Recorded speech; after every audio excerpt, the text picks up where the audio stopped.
The 1940s cleaning routine. Welcome back to Seniors Cleaning Hacks. I'm Marcus, and today I'm about to show you something that will completely transform how you think about cleaning your home. What if I told you that before modern washing machines and vacuum cleaners existed, people kept their homes spotless and shining with just basic tools and simple ingredients you probably already have in your kitchen? Stay with me because I'm about to recreate an entire 1940s cleaning routine to prove that you don't need expensive equipment to have a genuinely clean house. And if you're new here, please hit that subscribe button right now because we release cleaning tips and budget hacks every single week. Drop a like on this video too, and let me know in the comments what cleaning task stresses you out the most. The setup and preparation. Let me set the scene for you. I'm dressed in authentic 1940s clothing, a practical house dress that women wore every single day when they were doing their household work. My hair is tied back with a headscarf to keep it clean and out of my way.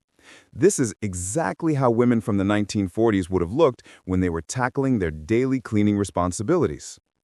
Here's what's really important to understand. During this era, women didn't have the luxury of modern cleaning gadgets. They woke up extremely early in the morning, sometimes before the sun came up, so they could finish a significant portion of their cleaning work before they left for their jobs. Yes, you heard that right. Most women were working during wartime, yet they still managed to maintain their homes.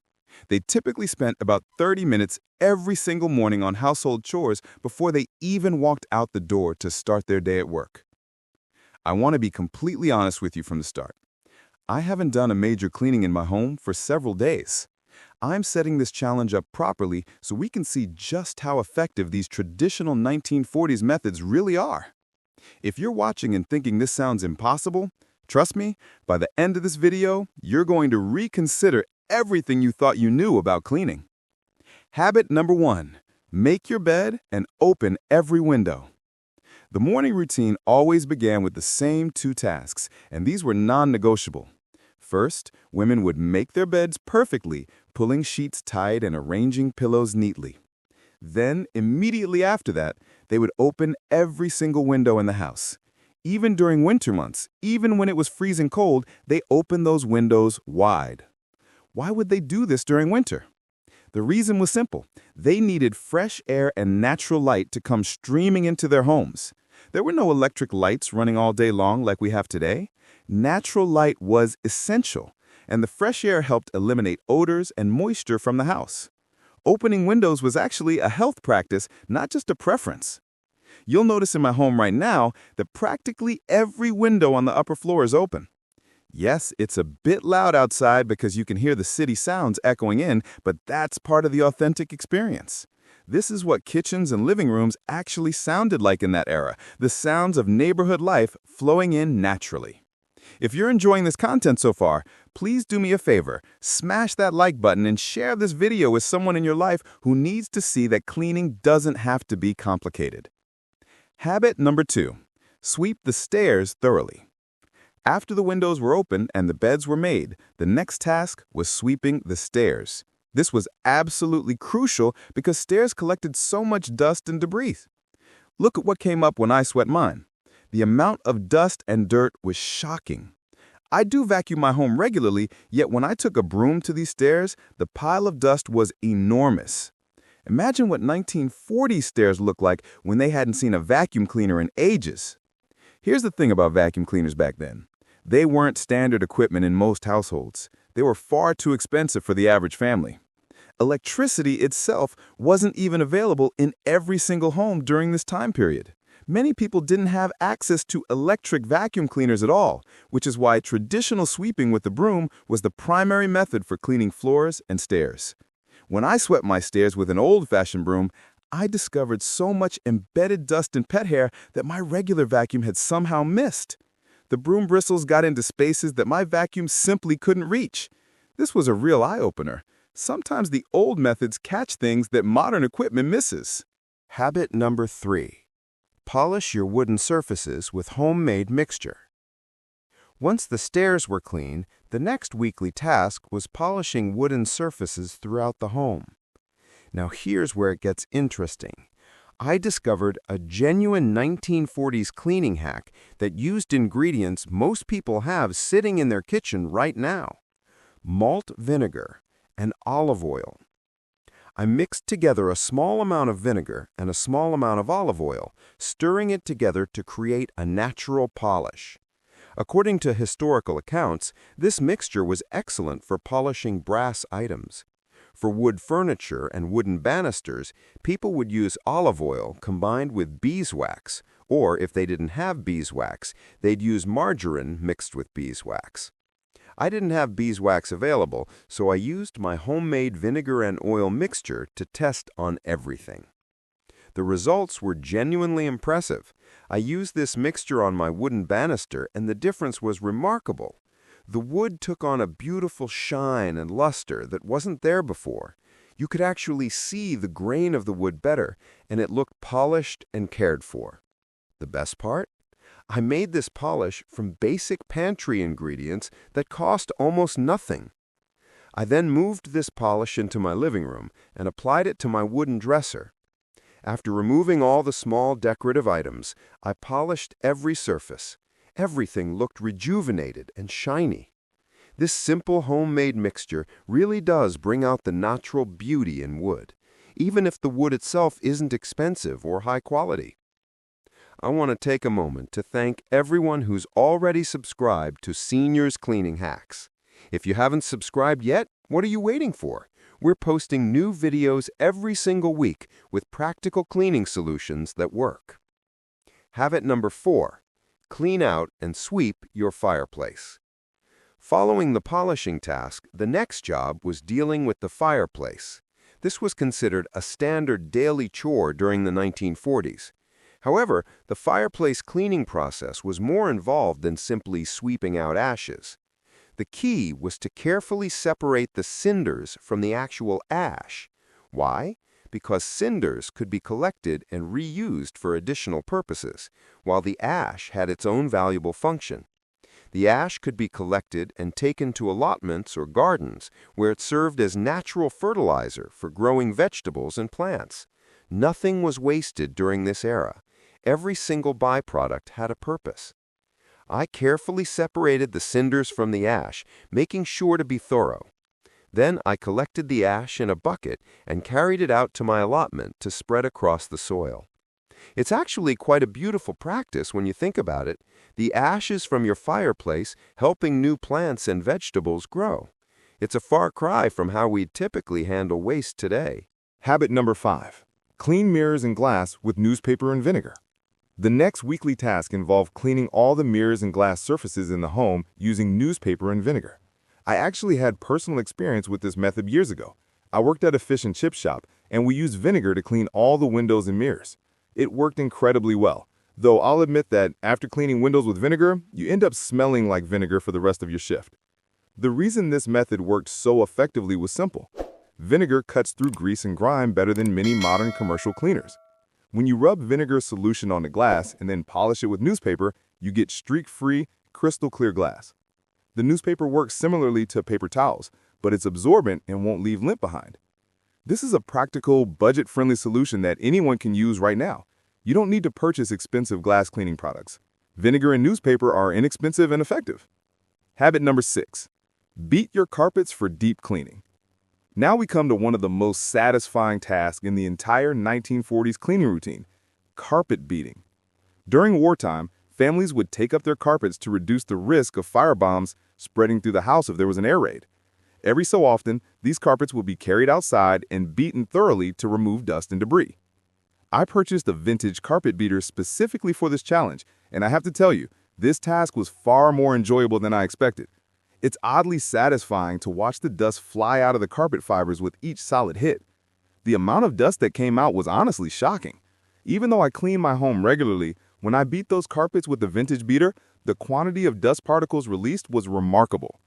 I got a bit distracted during this task and started recreating some fun batting motions, but the real benefit of carpet beating became clear very quickly.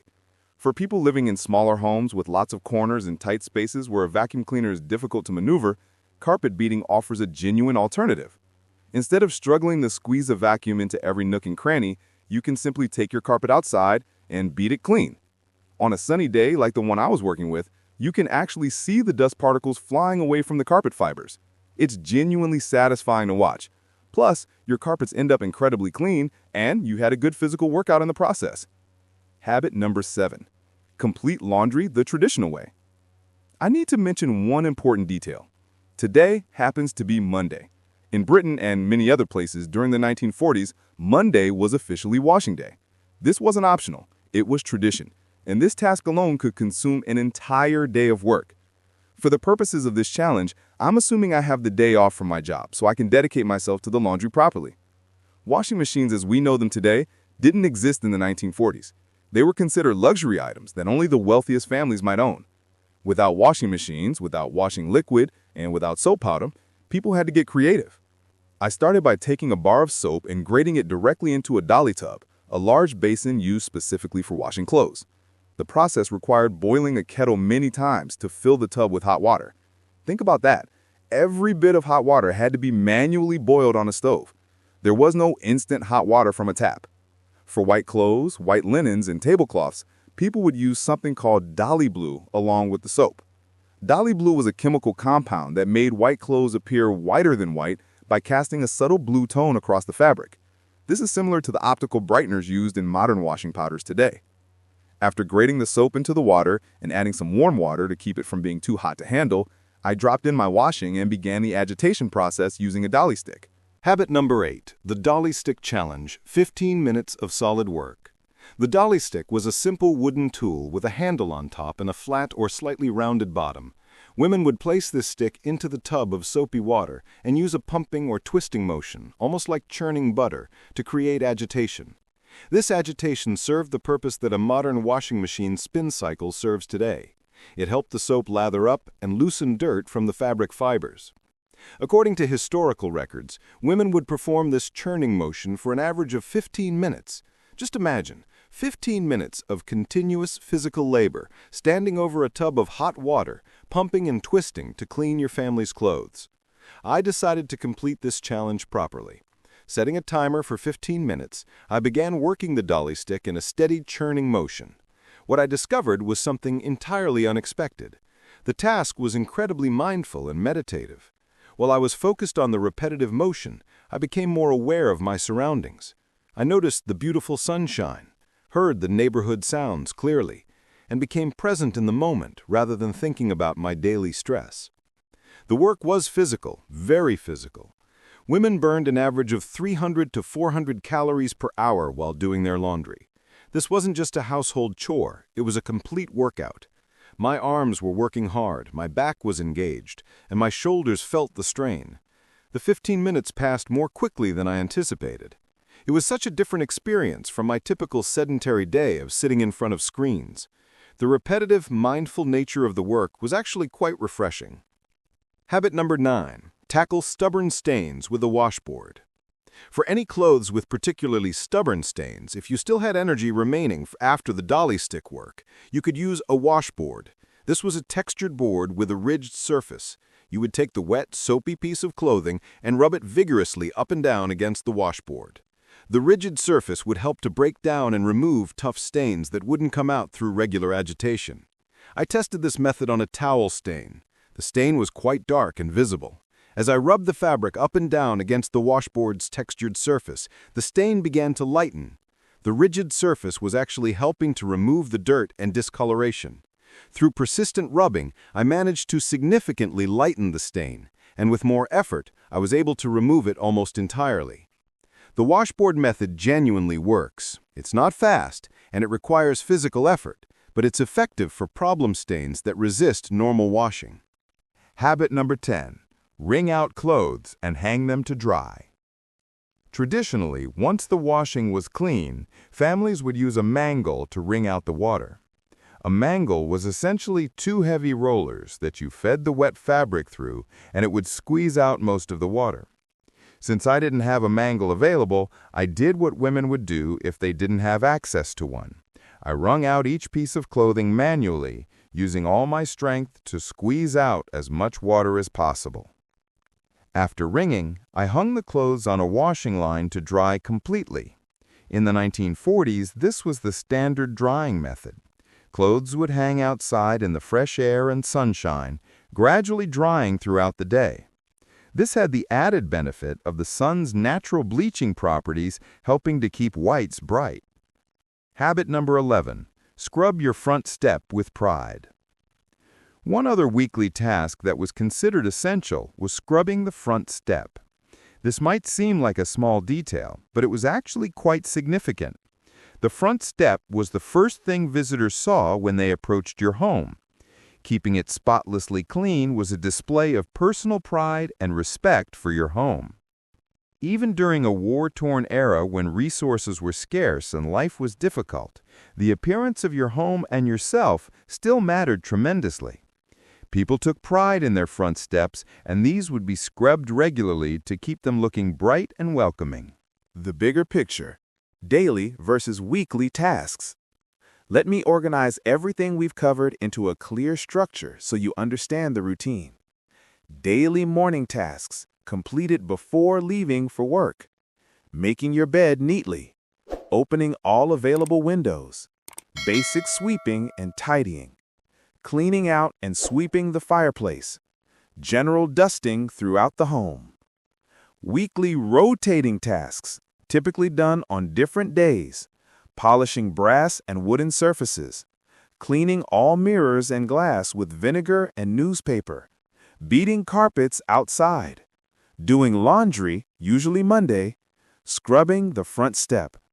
The daily tasks were essential maintenance, things that had to be done every single morning without fail. The weekly tasks were rotated, meaning you might do polishing one day, mirrors another day, and laundry on a specific day like Monday. Reflection on the complete routine. The work of a housewife was genuinely never finished. Beyond all these cleaning tasks, women were also holding down jobs, especially during wartime. They were raising children and managing households. They were accomplishing all of this while on food rationing, which is almost incomprehensible when you think about it. What struck me most profoundly while completing this routine was the amount of time spent outdoors. Even though I was working, I spent far more time in fresh air and sunshine than I typically do. I saw more blue sky in one day than I usually see in an entire week. There's real value in that.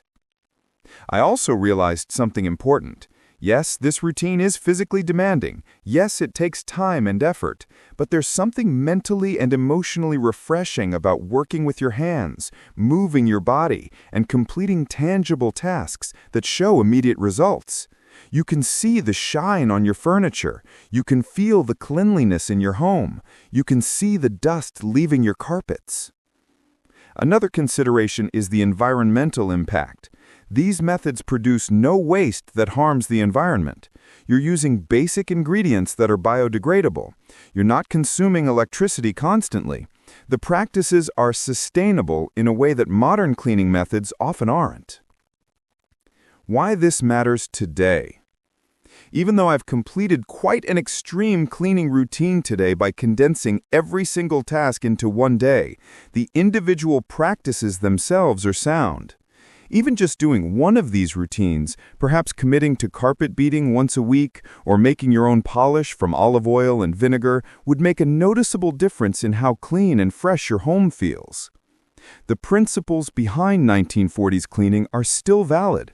These methods work because they're based on simple science. Vinegar cuts through grease, soap creates lather that lifts dirt, physical agitation removes embedded particles, and fresh air naturally refreshes a space.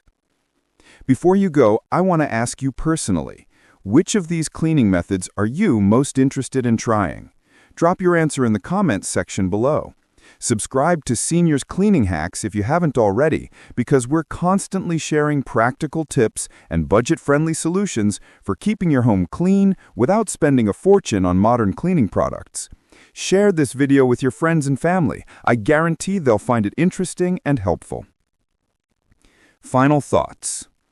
I have to be honest, I'm absolutely exhausted. If I were a woman in the 1940s who had just completed a full day of cleaning while also managing work and family responsibilities, I would be completely spent. Yet these women did this regularly, week after week, year after year. What I gained from this experience is immense respect for the generations before us. I also gained practical knowledge about cleaning methods that genuinely work and cost very little. The routines and habits developed during the 1940s represent practical wisdom that we've largely abandoned in our rush to find convenience in modern solutions. Whether you decide to adopt all of these methods or just incorporate a few into your routine, the benefits are real.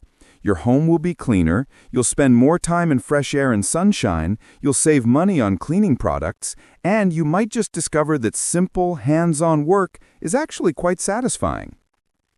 Thank you for watching Seniors Cleaning Hacks. I'm Marcus, and I'll see you in the next video. Don't forget to like, subscribe, and share.